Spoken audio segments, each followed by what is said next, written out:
Halo semuanya, berjumpa kembali di Jalan-Jalan Review. Sekarang saya sedang berada di Kayu Tangan Heritage di Kota Malang ya. Di video kali ini saya ingin mengajak kalian semua untuk berkeliling sambil melihat rumah-rumah lawas yang ada di area dalam Kayu Tangan Heritage. Tapi nantinya ini saya akan ditemani oleh sahabat baik saya, yaitu Om Irawan. Nantinya beliau akan bercerita tentang asal-usul bangunannya. So, pastiin kalian tonton terus video ini sampai akhir ya.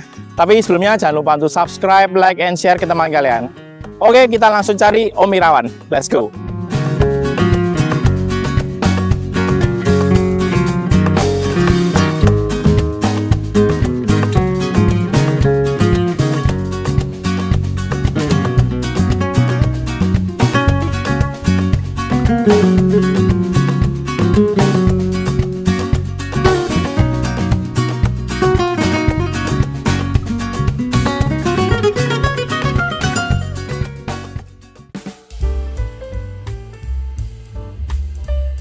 Nah, teman-teman, Omer ada di sini. Yuk kita sapa ya. Halo Omer. Apa kabar Omer? Dari mana?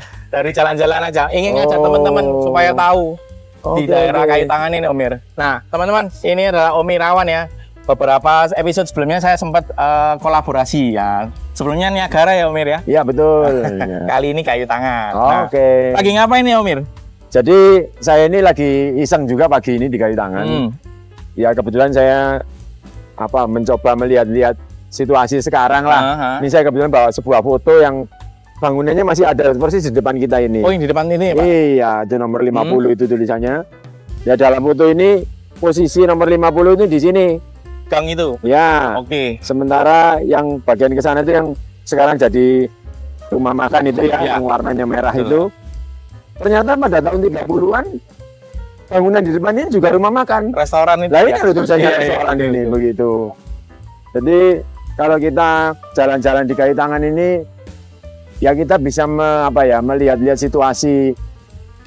Mungkin masih bisa merasakan lah situasi masa kolonial lah. Kebetulan juga beberapa bangunan di Jalan Kayu Tangan ini masih banyak yang bertahan gitu ya. Bisa kita lihat sambil nanti kalau yang lain ada di balik jalan ini kita juga bisa masuk ke kampung gitu. Ya? Suasananya lain lagi nanti begitu. Mungkin kita langsung Pak? Boleh. Oke, kita coba lihat ya.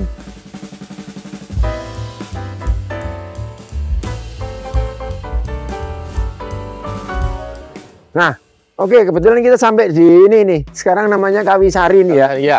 Ini saya punya foto lamanya Mas ini. Yang ini? Iya. Oke. Seperti apa Om? Nah, ini ada foto lamanya. Kita lihat ya, kita bandingin ya. Sini Mas ini, Mas di sini. Nah, ini foto lamanya nih. Ini titik ini Kawisari ini sekarang. Oh, yang kiri sendiri. Yang ini, betul.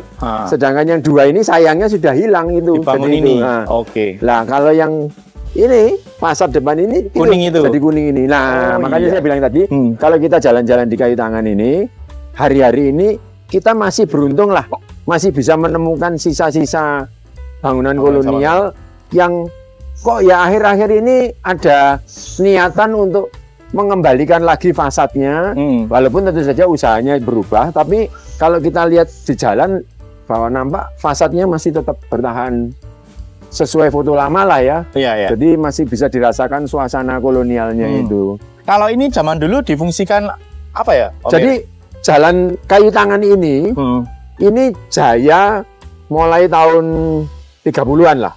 Tapi mulai dibangun menjadi pertokoan ini kira-kira tahun 20-an. Asal muasalnya petak-petak ini semua dulu hunian semua. Rumah. Begitu.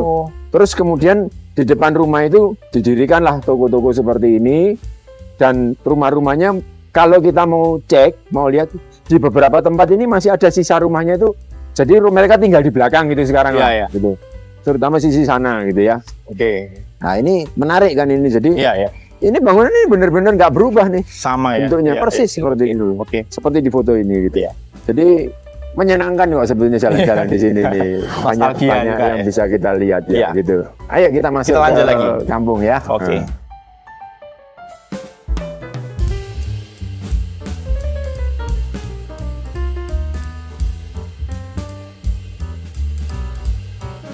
Oke, nah kita udah mendekati gerbang Kampung Kayu Tangan. Nah ini. Jadi ini menyebutnya ini kayu tangan gang 2 sana, yang ini kayu tangan gang 4. Nah inilah orang menyebutnya, biasanya mengatakan pintu utamanya masuk ke kampung kayu tangan itu di sini. Lewat sini. Nah, kalau ke sana itu namanya kampung kayu tangan, sementara di luar ini namanya kita menyebutnya ya koridor kayu tangan. Ini berbeda. Jadi di area ini kalau kita jalan-jalan ke sini, kita akan melihat dua bagian yang berbeda. Di luar ini koridor ini kita melihat suasana Eropa dulu, sedangkan kalau kita masuk ke kampung kayu tangan ini, kita melihat situasi perkampungan orang lokal. Oh, gitu ya. Tapi kampungnya ini pun bukan kampung yang baru, ini kampung yang sudah lama. Sejak 1800 sudah ada kampung ini. 1800? Iya. Jadi di dalam kampung ini, kita akan melihat beberapa lapis zaman di situ. Kebetulan banyak contohnya rumah-rumah yang masih tertinggal sejak era 1800-an begitu, sampai kira-kira era tahun 60-an ada di situ. Mungkin kita lanjut untuk lihat. Boleh? Ayo kita masuk ya.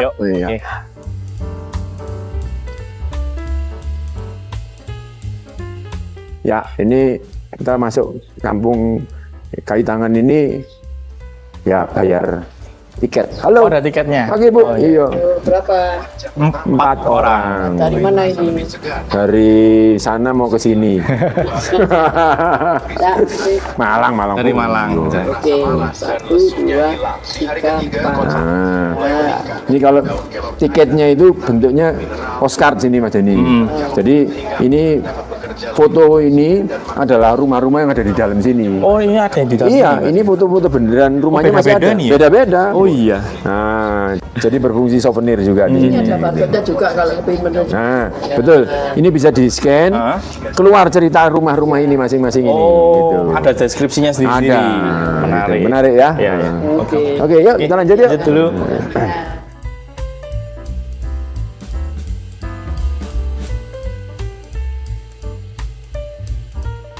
Oke Mas Denny, nah, kalau kita di dalam kampung ini kita kan, saya tadi sudah bilang, kita akan menemukan bangunan-bangunan dari berbagai zaman. Nah ini contohnya satu ini. Ini rumah tahun 20-an. 1920? Iya. Jadi masih modelnya masih terasa bangunan Indis gitu ya istilahnya itu. Dengan kelihatan pilar-pilarnya yang tua ini, kemudian konsolnya itu penahan atap itu dari besi seperti ini. Ini model-model tahun 20-an. Hari ini dia kebetulan menggunakan tempat ini jualan kebaya. Oh iya, begitu. Tapi sisi luarnya benar-benar orisinal semua ya, kecuali yang depan itu masih kecuali pagar ini ya. Tapi pilar masuk ini masih orisinal. Yuk kita lanjut ke dalam ya. Baik.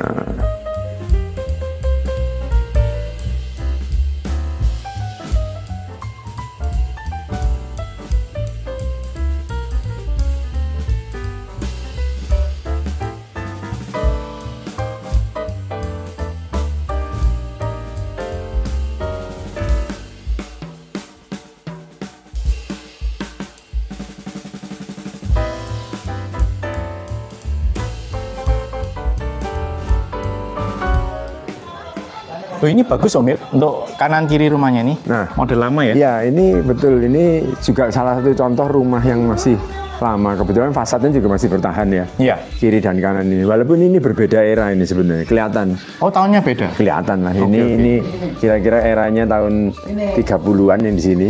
Sementara ini yang sisi ini lebih tua. Lebih tua? Ya, mungkin tahun 20-an. 20-an. Nah, ini makanya ini di sini banyak contoh bangunan yang berbeda-beda zaman gitu. Iya. Lucunya berseberangan ya. Iya, betul. Nah, ini ada yang menarik, ini adalah ikonnya Kampung Heritage Kayu Tangan. Ini sebuah makam, Mas. Makam? Iya. Makamnya siapa kita lihat di atasnya. Ya, naik sini, Mas.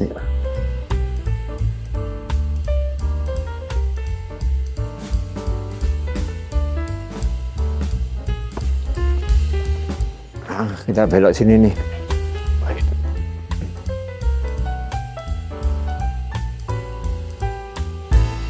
Nah, ini makamnya ini. Makam Mbah Honggo. Iya. Nah, jadi cerita sepintas lah ya. Bahonggo ini pengikutnya Pangeran Diponegoro dulu. Jadi setelah akhir perang Diponegoro 1830 kan pengikutnya tercerai-berai sepanjang Jawa ini, dan salah satunya adalah Bahonggo ini. Dia melarikan diri sampai ke area sini dan kemudian menetap di wilayah ini. Oh, di sini. Iya. Dan diceritakan bahwa Bahonggo ini kemudian menjadi guru ngaji dari anak-anak Bupati Malang. Pada waktu itu. Kan cukup dekat wilayah ini dengan pendopo kabupaten yang di Jalan Merdeka Timur itu. Jadi dulu di sana Bupati Malang 1, 2, 3 dan seterusnya. Lah Bahonggo ini menjadi guru ngaji lah pada anaknya gitu. Dan kemudian meninggal dan dia dimakamkan di sini. Tahun berapa meninggal tadi? Saya nggak yakin banget tahunnya, tapi ya tentu saja sekitar setelah tahun 1830 kan. 1830. Setelah itu. Kita lanjut yuk.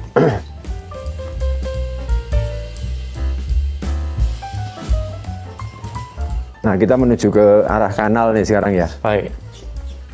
Nah, ini kalau penandanya ada di sini nih, tulisan makam Bahonggo. Makam Bahonggo ini. Jadi makam ini menjadi ikonnya Kampung Heritage Kaitangan. Jadi kalau biasanya selalu orang tahu ada makam Bahonggo di sini.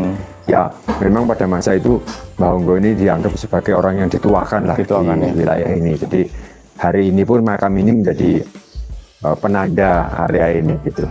Ya, gitu. Nah, kalau kita jalan sedikit, kebetulan di sampingnya ada sebuah rumah yang antik juga nih. Itu masih tertera tahunnya 1923 ya. Makam ini rumah Mbah Ndut ini namanya. Oh, memang Mbah Ndut namanya sekarang begitu ya. Okay. Ini juga orisinil semua nih. Masih orisinil, dan ini saya ceritakan tadi bahwa ini juga dimanfaatkan oleh masyarakat sekarang, memanfaatkan situasi heritage ini, kemudian rumah-rumah ini membuka usaha gitu ya. Dan salah satunya di sini buka warung kopi. Ya hari ini kebetulan puasa, jadi kalau pagi ya nggak buka gitu. Tapi sehari-hari kalau ini menjadi warung kopi gitu. Dan biasanya rame. Rame. Ini masih utuh, ini dalam-dalamnya, lantainya juga masih utuh. Bangunannya unik ya. Kelihatan lah, terasa lah. Terasa bahwa ini zaman tahun 23 itu seperti tertera di sana. Kayak gitu. Yuk, kita lanjut yuk.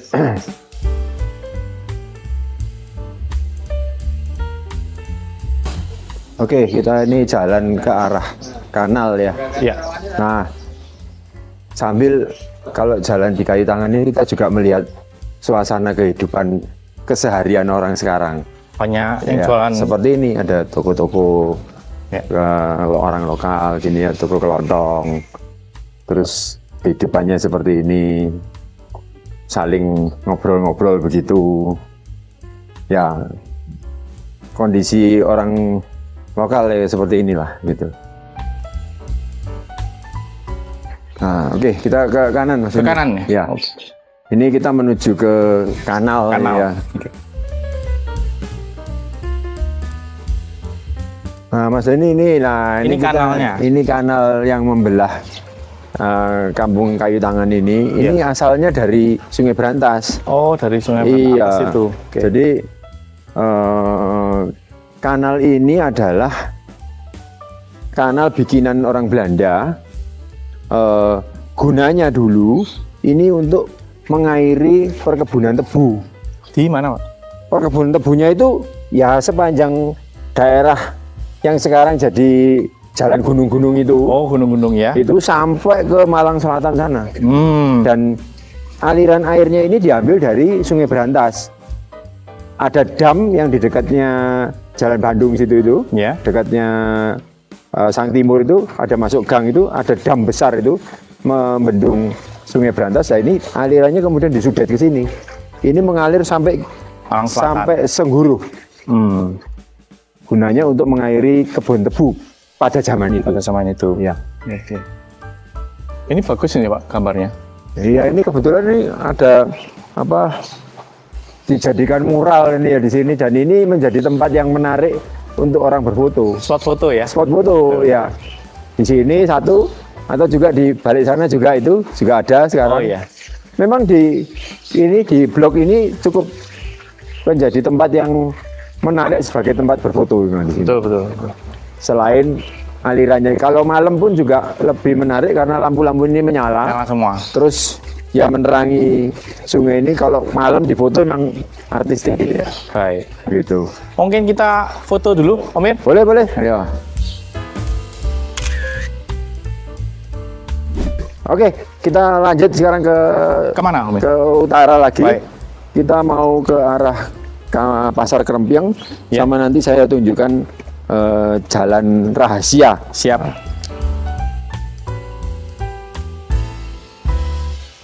Ya, kita jalan sepanjang lorong ini ya, ini Ya. kita akan menuju ke arah Pasar Krempiang dan nanti kita akan menyeberang ke Kampung Sekabrom itu tadi.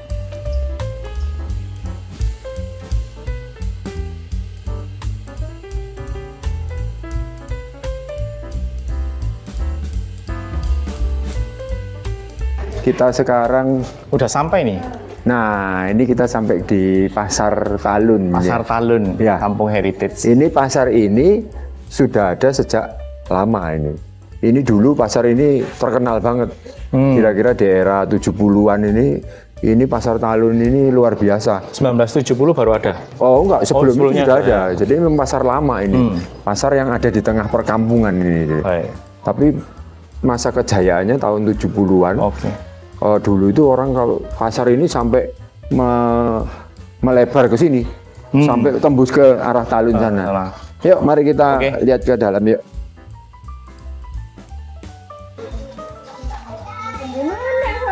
Nah, Ini pasarnya. kita sampai di pasarnya. Jadi namanya itu tertera itu ya, Pasar Talun. Iya. Ya. Jadi ini pasar ini sudah lama, pasar tradisional. Ya.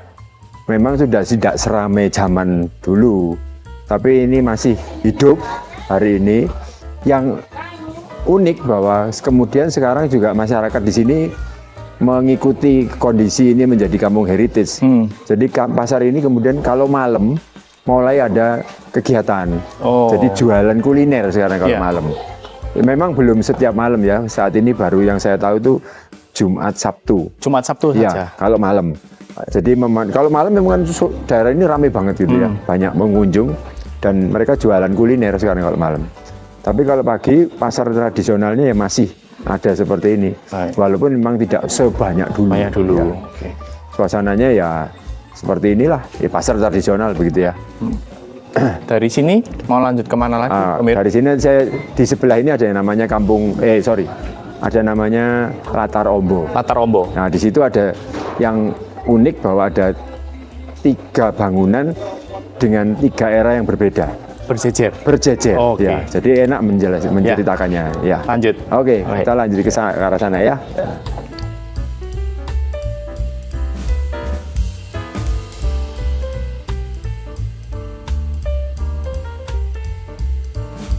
Nah, ini kita sampai di tempat ini namanya Latar Ombo, Mas Denny. Latar Ombo karena ini Ya, karena lebar halaman banget ya. yang luas begitulah ya. Iya.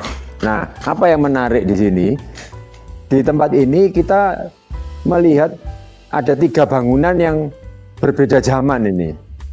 Oh iya ya, Ya. beda model juga Yang ya. ini namanya Rumah Penghulu, kemudian yang di sana itu namanya rumah Warung Jengki 976, dan yang di sana itu ada sebuah rumah yang dikenal sebagai rumah 1870. 1870. Ya. Oh iya ya.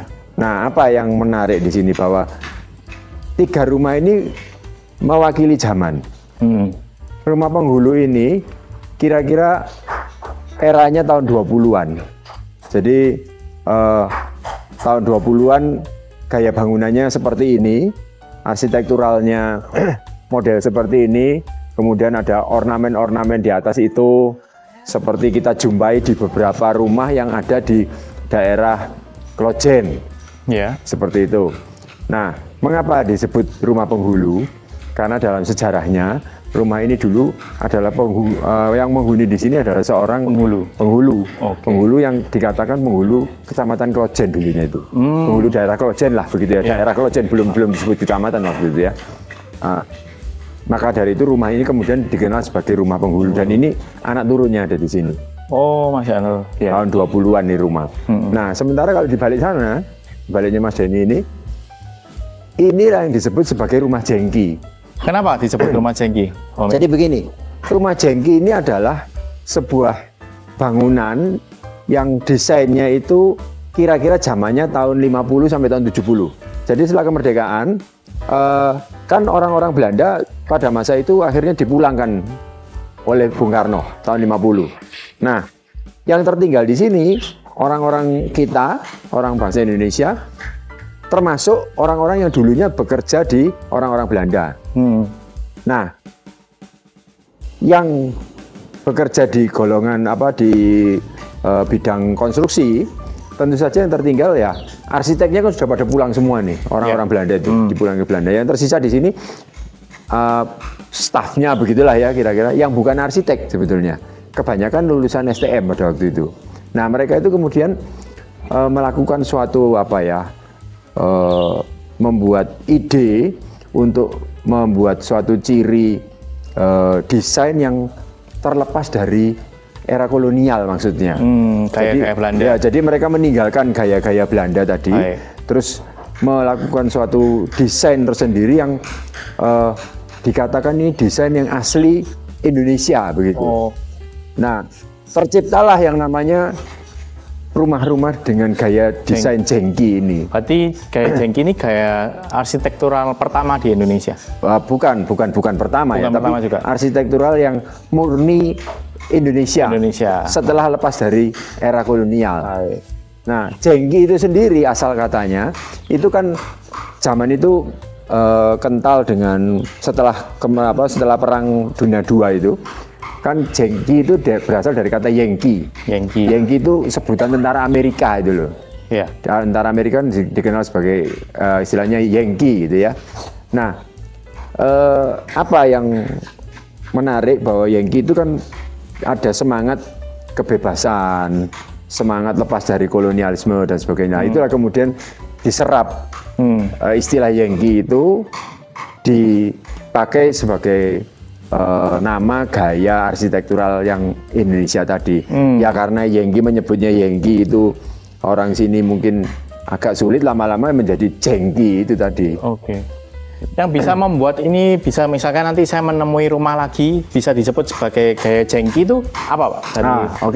Contoh rumahnya. Yang menarik bahwa gaya jengki itu tidak simetris biasanya. Contohnya di atas itu atap itu, kan ada tambahan ke sana itu. Itu yang runcing ya? Itu sampai ke belakang itu juga ada tambahannya ke atap begitu. Semuanya, Itu. Kemudian bentukan di depan ini ada di atas teras ini. Ini ada penutup seperti kanopi ini ya. Ini juga mencirikan jengki. Kemudian itu jendela atau ya ini kebetulan jendela ya. Itu ada tonjolan-tonjolan tambahan begitu. Yang seperti topian semacam begitu ya. Ini sebenarnya ornamen ya, tapi ini hanya ditemui di rumah-rumah jengki. Ya. Baik. Kemudian juga penggunaan material-material alam, batu ya. Gitu. Jadi itu tampilan ada batunya di atas itu yang jadi ampiangan itu. Nanti di tempat lain kita bisa temui bahwa ada batu alam itu ditempelkan di dinding gitu. Ada yang seperti itu. Nah, kalau di sisi sana dari bagian dari latar Ombo ini, nah ini kita kenal rumah ini sebagai rumah 1870 itu tertera di situ. Nah, memang kita belum menemukan literatur yang benar-benar akurat, tapi dikatakan bahwa diduga bahwa rumah ini adalah rumah yang tertua di wilayah ini. Dari 1870. Ya, dikatakan 1870, tapi kita belum menemukan data akurat tertulisnya. Tapi memang kelihatan sekali bahwa rumah ini rumah era 1800 akhir, yang model-model masih terasa bangunan Indis istilahnya ya. Bangunan ada model-model Jawanya begitu, masih terasa di sini dengan daun pintu yang tinggi, terus daun jendela juga yang tinggi dan lebar. Kemudian ini yang menarik, ini ada ini ornamen ini ya. Yang di atas nih. Ya, di bawah sosoran atap ini. Ini kan istilahnya dalam dunia konstruksi itu orang-orang di sini menyebutnya untu walang. Untu walang. Untu walang. Oke. Gigi belalang. Gigi Nah, ya nggak tahu gigi belalang apa seperti itu ya nggak tahu ya. Tapi kemudian biasanya di model-model begitu ya. Ini kebetulan di model seperti itu. Tapi intinya bentukan yang tertempel di situ biasanya orang-orang konstruksi menyebutnya untu walang. Hai. Terus ada orang yang mengatakan itu gaya rumah-rumah Betawi gitu. Ada yang seperti itu. Tapi ya enggak mesti Betawi. Di Jawa juga banyak yang seperti itu. ini. Gitu. Iya. Jadi menariknya latar Ombo ini bahwa di area yang sekecil ini kebetulan ada tiga rumah yang mewakili zaman. Dan ini menarik gitu. Iya. Ya. Kita lanjut kemana lagi? Kita ke arah Kampung Sekabrom ya sekarang ya. Siap. Kita akan melalui lorong rahasia.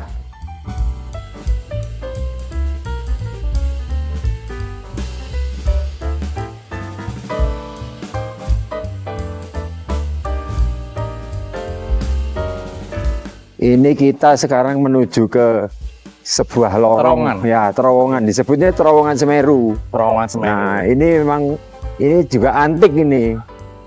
Ini adalah konstruksi sejak zaman Belanda. Jembatan ini dibangun kira-kira tahun 25-an lah. Kenapa jembatan ini dibangun di sini? Jadi pada waktu Belanda itu mendesain Kota Malang ini, awalnya dulu kan area yang kita kenal sekarang jalan gunung-gunung itu kan belum ada. Iya. Itu kebun tebu dulunya. Nah, batasnya itu apa? Jalan kayu tangan inilah. Batas kota Malang. Nah, kemudian atas pemikiran supaya kota Malang ini berkembang rata perkembangannya ke utara timur barat, maka kemudian orang Belanda mulai membuka kawasan yang kita kenal sebagai jalan gunung-gunung sekarang itu. Tahun 25-an mulai dibangun daerah yang kita kenal sebagai Stadion Gajayana sekarang, area itu. Ya. Nah, dibangunlah jembatan ini. Jembatan ini menghubungkan masuk dari kayu tangan tadi itu menuju ke barat yang kita kenal sebagai Jalan Semeru sekarang. Makanya sekarang orang kita mengenalnya Jembatan Semeru ya. Ya.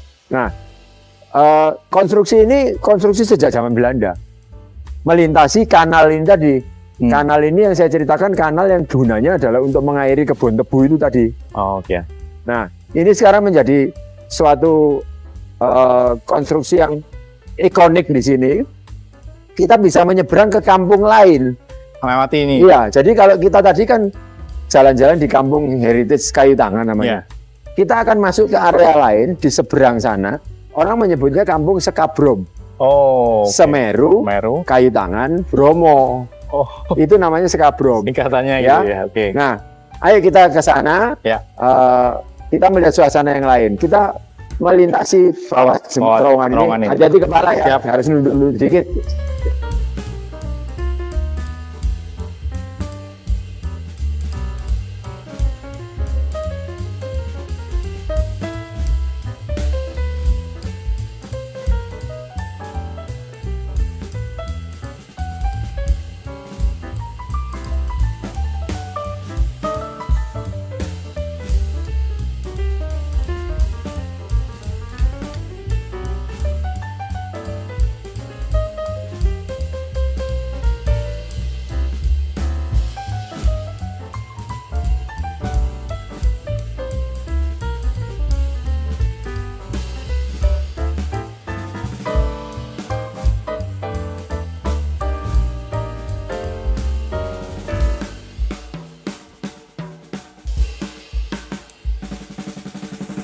Ini menarik nih Om Mir. Iya, betul. Ini sebuah rumah yang jengki. Rumah jengki. Tapi kebetulan rumah ini menjadi menarik karena malah jadi warung juga seperti yang di sana tadi. Iya. Ini kedai kopi ya. Ya, itu ada namanya tuh. Kedai Sebastian itu ya. Kita cerita rumah ini sambil kongko di dalam ya? Boleh, ayo. Oke? Ya, oke. Yuk.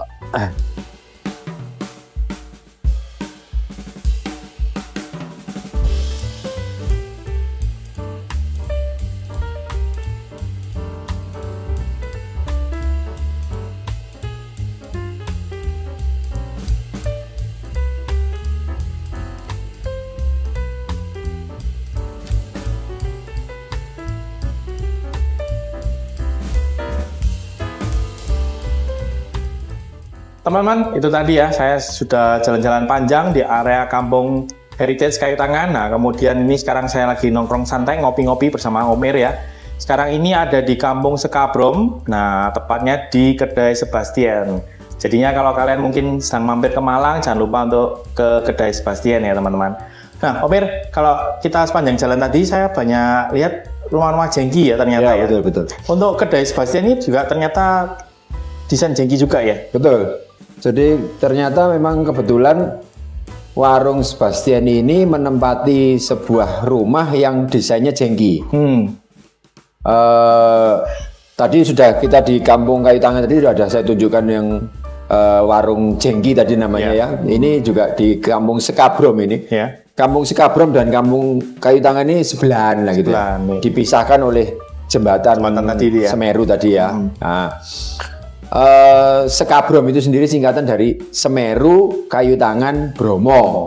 Jadi kampung ini diapit oleh 3 jalan itu.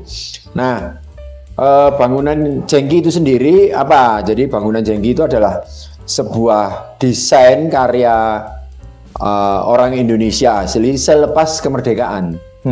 Jadi pada tahun 50 kan Bung Karno memulangkan orang-orang Belanda yang ada di Indonesia ini, dan semua mereka pulang. Memang ada 1-2 yang kemudian memilih menjadi WNI ya, tapi mayoritas dipulangkan, dan mereka itu tentu saja meninggalkan segala usahanya, termasuk meninggalkan juga usaha-usaha konstruksi, dalam hal ini biro-biro arsitek.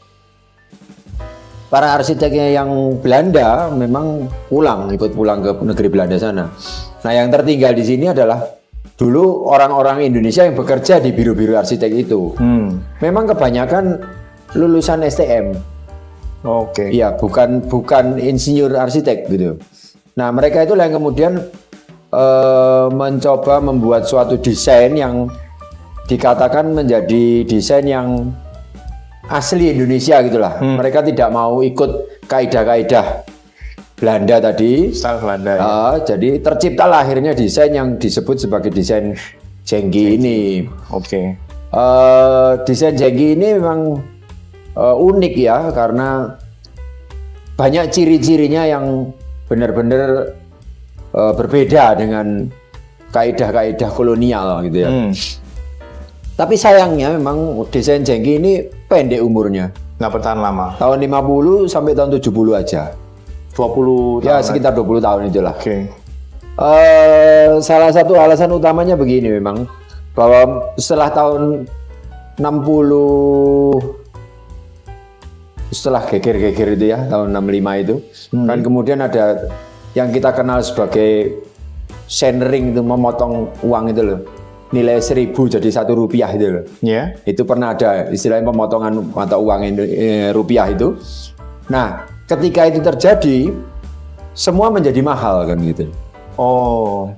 Nah, termasuk desain jengki itu sendiri kemudian menjadi sangat mahal memang waktu itu, sehingga akhirnya tidak berkembang lagi. Hilanglah setelah era 70, sudah nggak in lagi gitu ya. Stylenya berubah lagi berarti. Ya, setelah itu berubah lagi. Tapi desain itu kemudian setelah eranya membaik ternyata enggak muncul lagi gitu ya. Nah, desain jengki sendiri ini apa sih kalau yang kita lihat ciri-ciri utamanya gitu ya? Biasanya bahwa kalau kita kenal desain-desain Eropa, desain-desain masa kolonial itu selalu biasanya simetris gitu ya. Nah, orang-orang yang lepas masa kemerdekaan ini kan mau ciptakan sesuatu yang lain gitu ya. Sehingga timbullah desain-desain yang tidak simetris gitu. Jadi kalau kita lihat fasadnya, biasanya lihat fasad tampilan depan itu, seringkali ditemui bahwa secara tampak luar itu tampak segi 5 biasanya. Oh, segi 5. Nanti boleh dicek lah. Dari luar tuh kelihatannya itu atap begini, kemudian tembok kiri kanan, kemudian lantai bawah itu akan membentuk sudut segi 5 begitu. Kebanyak seperti itu. Kemudian ada juga bidang-bidang yang miring. Bidang-bidang miring itu misalnya, ini kebetulan kita di Bingkai ini, di sisi luar ini kelihatan nih ada bidang yang miring, tembok ini. sebagai yang membingkai jendela ini. Teras ya, teras ini ya teras ini, samping ini. Kan kelihatan miring itu. Ini juga mendobrak hal-hal yang simetris dari desain kolonial. Kemudian di dalam sendiri, ini kelihatan bidang ini juga ada bidang yang miring seperti ini. Ya. Kemudian desain Jengki itu juga salah satu cirinya lagi yang lain adalah bahwa dia itu menciptakan ruang-ruang yang los. Contohnya ruangan ini kan los gini. Ya memang disekat, sekat ini sekedar penanda saja bahwa ini beda ruangan. Ya. Tapi terasa los begini. Kenapa? Mereka juga mengadopsi bahwa pikiran ini tanah tropis, harus los supaya sirkulasinya bagus. Kemudian banyak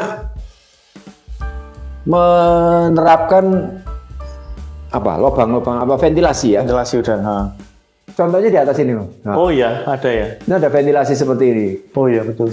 Ventilasi ini di banyak bangunan Jengki ditemui seringkali ini. Bentuknya macam-macam ya, ada yang kotak, ada yang bulat gitu ya. Tapi kelihatan banget bahwa ventilasinya cukup banyak begitu. Ini juga salah satu hal untuk mensiasati kondisi tropis itu. Kemudian ada lagi penggunaan material-material alam biasanya ya, batu, di luar batu, dindingnya dipasang batu alam seperti itu. Itulah yang mencirikan Jengki. Plus Jengki nggak cuma bangunannya, furniture. Iya. Oh, furniture. Mebelnya pun juga Jengki. Oke. Jadi mebel-mebel yang Jengki itu bisa kita temui kelihatan sama balik lagi, nggak simetris lagi. Kalau biasanya kita umumnya memikir bahwa meja itu kakinya 4, kemudian tegak lurus kan begitu ya. Kebetulan di rumah ini ada juga di kursi-kursinya di bawah itu yang Jengki. Nanti boleh dicek gitu ya. Kelihatan kakinya miring begitu. Jadi runcing juga ya? Iya, meruncing begitu.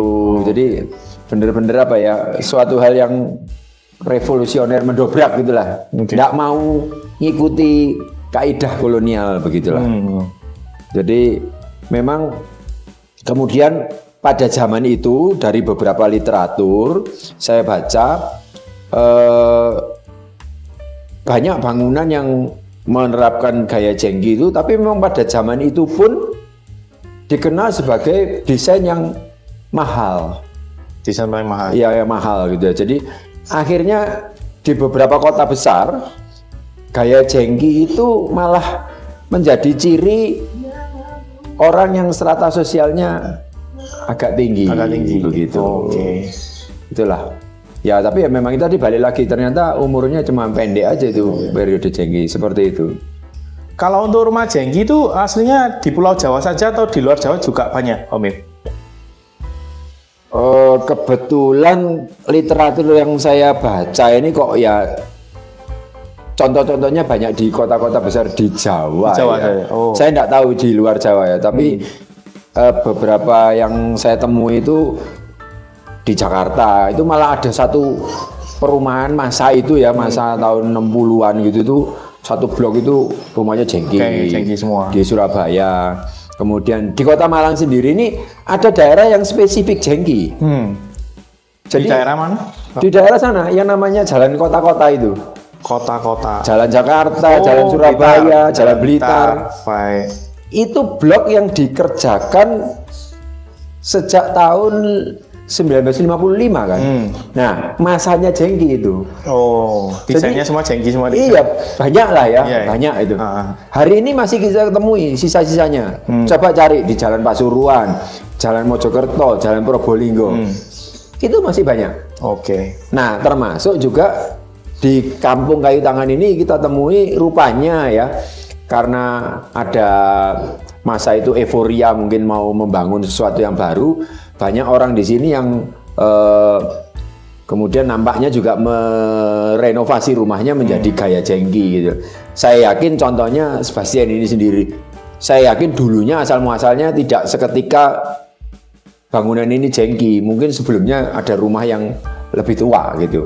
Kemudian direnovasi menjadi gaya Jengki seperti ini. Kalau saya menceritakan mengenai kayu tangan ini, sebenarnya kayu tangan ini tidak sekedar kekinian yang artinya cuma jadi tempat untuk foto spot gitu ya. Tidak seperti itu. Kalau kita mau mendalami gitulah ya sedikit lah, tidak perlu dalam-dalam banget. Tapi kalau kita mau mencermati sebenarnya di area kayu tangan ini, koridor jalan raya itu maupun di dalam kampung ini banyak hal-hal yang peninggalan masa lalu yang bisa dieksplor. Jadi nggak cuma sekedar bentuk bangunan, tapi cerita-cerita di balik itu banyak ternyata cerita. Baik itu cerita mengenai kehidupan, seperti mungkin tadi kita sempat mampir ke makam Mbah Honggo, itu kan cerita kehidupan.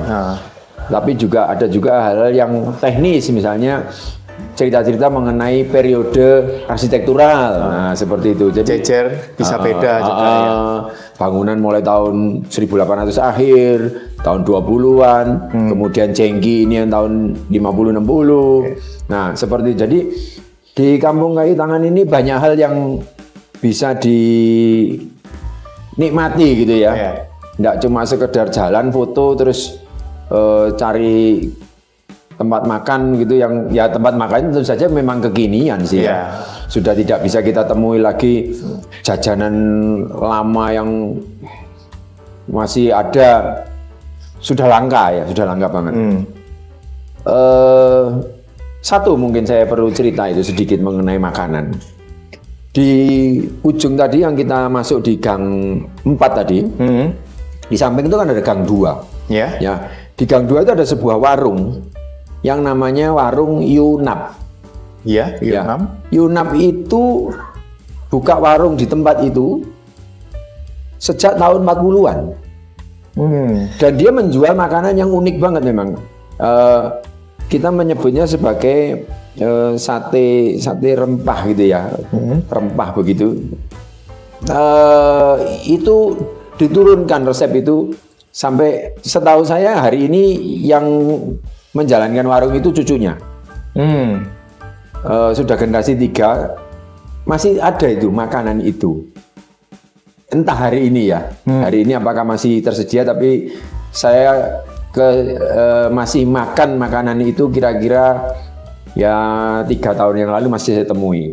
Nah, jadi masih ada lah tinggalan seperti itu. Jadi kuliner itu juga masih ada yang tersisa. Kemudian suasana kehidupan tentu saja. Kita tadi mampir di pasar Kremping, tadi namanya pasar Talun tadi. Nah, jadi kalau berkunjung ke Malang memang cukup memang layak lah jalan-jalan di sini, dan memang sebaiknya itu tidak sekedar lewat gitu ya, tapi mencoba mengulik-ulik cerita lah. Cerita tentang kayu tangan itu. Iya, begitu. Kalau sore juga sangat ramai orangnya. Betul. Ya teman-teman, itu tadi review lengkap untuk seputar area kayu tangan heritage ya bersama Om Ir. Jadi bila teman-teman yang mungkin dari luar kota yang belum pernah ke kayu tangan heritage, kalian nanti kapan-kapan kalau sedang berlibur bisa mampir ke sini ya. Karena di bagian dalamnya masih banyak tempat-tempat yang bisa kalian explore lagi ya. Oke, mungkin itu saja dari saya. Terima kasih buat teman-teman yang sudah nonton video ini dari awal hingga akhir. Jangan lupa untuk subscribe, like, and share ke teman kalian ya. Saya Denny Gunawan bersama Om Ir, pamit. Sampai berjumpa lagi di video jalan-jalan review berikutnya. Bye. Sampai ketemu lagi.